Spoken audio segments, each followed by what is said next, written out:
Hello sir, welcome back to your channel. And देखिए, बात करेंगे कैनरा बैंक शेयर के बारे में। कैनरा बैंक शेयर का मैंने एक वीडियो आपको बना के दिया जिसमें मैंने आपको बताया कि समझिए कल क्या करना चाहिए। यहाँ पर आइए, ऑप्शन चेन पर देखेंगे और पहले चार्ट पर अगर देखें तो देखिए फर्स्ट कैंडल में स्टॉक क्या करता है कि लगभग 152 150 से 153 चला जाता है।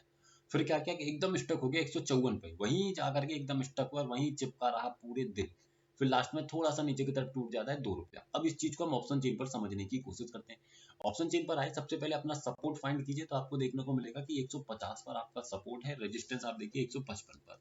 सपोर्ट किसके कारण बना हुआ है? वॉल्यूम और ओपन इंटरेस्ट दोनों के कारण। दोनों कैसे हैं? अपने आप में स्ट्रॉन्ग। तो ऐसे केस में सपोर्ट का जो स्टेटस हुआ वो किस तरीके का हुआ? स्ट्रॉन्ग हुआ। रेजिस्टेंस आप देखिए किस तरीके का बना हुआ है, 155 पर है। किसके कारण है? वॉल्यूम के कारण है। और वॉल्यूम 155 से 160 पर एक बुलिश प्रेशर लगाते हुए आपको दिखाई दे रहा है। तो ओवरऑल अगर समझा जाए तो स्टॉक का ट्रेंड कैसा हुआ? बुलिश, है ना। अब बुलिश ट्रेंड में मैं किस तरीके का ट्रेड करूंगा? सिर्फ और सिर्फ बुलिश ट्रेड करूंगा, यानी कि कॉल की खरीदारी। लेकिन कहां से? सवाल आता है कि कहां से करूंगा। तो मेरे पास दो ही ट्रेड्स यहाँ अवेलेबल रहेंगे। नंबर एक मैं कर सकता हूँ कहां से? जहां मेरा सपोर्ट है। तो सपोर्ट कहाँ? 150 पर है ना। और एक रिस्की ट्रेड अगर मुझे लेना है तो मैं कहां से ले सकता हूँ? 151 से। यानी कि दो ही मेरे पास ऑप्शन है, 150 से या फिर 151 से। मैं बाइंग के बारे में सोचूंगा। अब मैंने क्या किया, यहाँ 150 की लाइन खींच के बैठ गया और 151 की। कभी भी स्टॉक ना तो 150 आया और ना ही 151 आया। 151 फर्स्ट कैंडल में भगकर उसी लेके भट करके वहां से ऊपर चला गया। तो ऐसे केस में कोई भी ट्रेड आज के ट्रेडिंग सेशन में स्टॉक में इनिशिएट नहीं हुआ। पोजिशनली अगर समझने का प्रयास करें तो देखिए, पोजिशनली के लिए 150 का लेवल अपने आप में बेहतरीन सा लेवल दिखाई दे रहा है। क्यों? क्योंकि स्टॉक में कहीं ना कहीं अपने आप में हाईएस्ट ओपन इंटरेस्ट जनरेटेड है एट 150।